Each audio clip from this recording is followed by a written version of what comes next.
శ్రీమాత్రే నమ. జయ గురు దత్తాత్రేయ నమ. ఈ వీడియోలో మనం మీనరాశి వారికి నవంబర్ 16 నుంచి 22 మధ్యలో జరిగే వార ఫలాలు పరిశీలించినప్పుడు మీనరాశి వారికి ఈ వారంలో రాశ్యాధిపతి గురువు 5వ స్థానంలో అత్యంత బలవంతుడై రాశిని వీక్షించడం, రాశిలో కూడా శని భగవానుడు వక్ర గమనంతో అత్యంత బలవంతుడై ఉన్నాడు. ఇవన్నీ కూడా జాతకుడిలో వృత్తిపరంగా కొన్ని మార్పులు వచ్చే అవకాశం ఉంది. అలాగే దైనందిన జీవితంలో వారి యొక్క యాటిట్యూడు, అలవాట్లు, క్రమశిక్షణ మారే అవకాశం ఉంది. అంటే వీడు వారిని సంస్కరించుకొని మంచి మార్గంలో వెళ్ళడానికి ఈ గ్రహస్థితి కారణమవుతుంది. ఒక క్రమశిక్షణతో ఒక మంచి గురువు మీకు లభించడం వల్ల దైవానుగ్రహంతో చిన్న చిన్న బలహీనతల నుంచి బయటపడి మళ్ళా మీ యొక్క జీవితాన్ని అభివృద్ధి వైపు నడిపించుకోవడానికి అనుకూలత ఏర్పడడం జరుగుతుంది. అప్పటి వరకు శని మిమ్మల్ని బలహీనపరుస్తూ చిన్న చిన్న బలహీనతలకి లోన్ చేయడం జరుగుతూ ఉంటుంది. కామన్గా శని రాశిలో ప్రవేశించినప్పుడు ఈ జన్మశని ప్రభావం వల్ల బద్ధకంగా ఉండడం, పనులు వాయిదా వేసుకోవడం, ఎవరిని లెక్క చేయకపోవడం, ఇవన్నీ జరుగుతూ ఉంటాయి. ఎప్పుడైతే గురువు దృష్టి పడిందో ఆటోమేటిక్గా ఇవన్నీ కూడా పాజిటివ్గా మారి ఒక క్రమశిక్షణతో వ్యవహరించడం, పనులన్నీ ఎప్పటికప్పుడు పూర్తి చేసుకోవడం, మంచి అలవాట్లతో మంచి ఆలోచనలతో ముందుకు వెళ్ళడం జరుగుతూ ఉంటుంది. సో ఇది ఈ రాశి వారిలో వచ్చినటువంటి మార్పు. దాంతోపాటు కూడా శుక్రుడు స్వక్షేత్రంలో అష్టమ స్థానంలో ఉన్నాడు. ఇది ఒక విధంగా ఒక స్త్రీ ధనం కానీ ఆకస్మిక ధనం కానీ కలిగే అవకాశం ఉన్నది.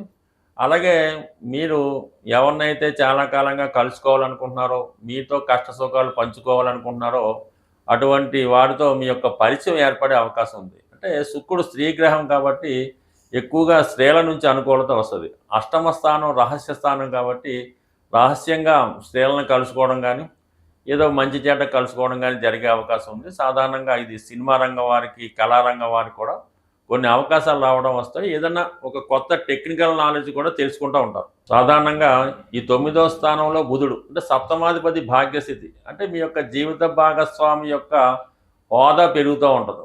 కుజుడు 9వ స్థానంలోకి వచ్చాడు అంటే ధనాధిపతిగా 9వ స్థానంలోకి రావడం వల్ల భూములు స్థిరాస్తుల మీద ఆదాయం రావడం కానీ, చాలా వరకు తండ్రి గారు లేదంటే గురువు మీ యొక్క అధికారులు కొంతవరకు సహకరించడం కానీ జరిగే అవకాశం ఉంది. అలాగే మీ కుటుంబంలో ఒకరికి ఏదో ఒక ఉద్యోగం లాంటిది రావడం వల్ల ఆర్థిక పరంగా కొన్ని సమస్యలు పరిష్కారం అవ్వడం జరుగుతూ ఉంటుంది.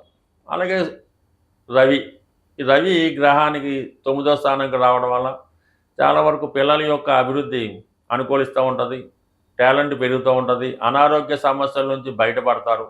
అంటే ఏదైనా ఈ రాశి వారికి కొన్ని మార్పులు గతంలో పోల్చుకున్నప్పుడు కొన్ని అనుకూలమైన మార్పులు ఈ రాశి వారికి రావడం జరుగుతుంది.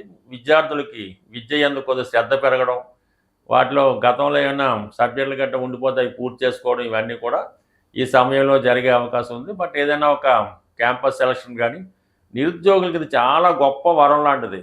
మీకు మరీ పెద్ద ఉద్యోగం అయితే ఈ సమయంలో రాదు, కానీ ఒక సాధారణ ఉద్యోగం ఈ సమయంలో మీకు రావడం జరుగుతూ ఉంటుంది. అయితే మిమ్మల్ని రాంగ్ డైరెక్షన్లో నడిపించాలని చాలామంది ప్రయత్నం చేస్తూ ఉంటారు. అంటే 12వ స్థానంలో రాహు వల్ల, స్నేహితుల ప్రభావం వల్ల, ఇతరుల ప్రభావం వల్ల కొన్ని వచ్చిన అవకాశాలని పోగొట్టుకోవడం జరుగుతూ ఉంటుంది. అందువలన అంటే సాధారణంగా మీనరాశిలో ఉన్నటువంటి విద్యార్థులు, నిరుద్యోగులు ఇంకా ఎవరైనా అవ్వచ్చు, వారు పతనానికి, నష్టానికి స్నేహితులే చాలా వరకు కారణమవుతూ ఉంటారు మీరు అబ్జర్వ్ చేస్తే.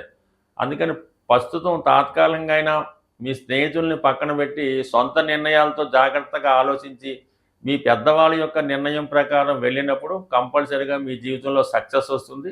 ముఖ్యంగా నిరుద్యోగులకి ఉద్యోగ ఉపాధి అవకాశాలు లభించే అవకాశం ఉంది.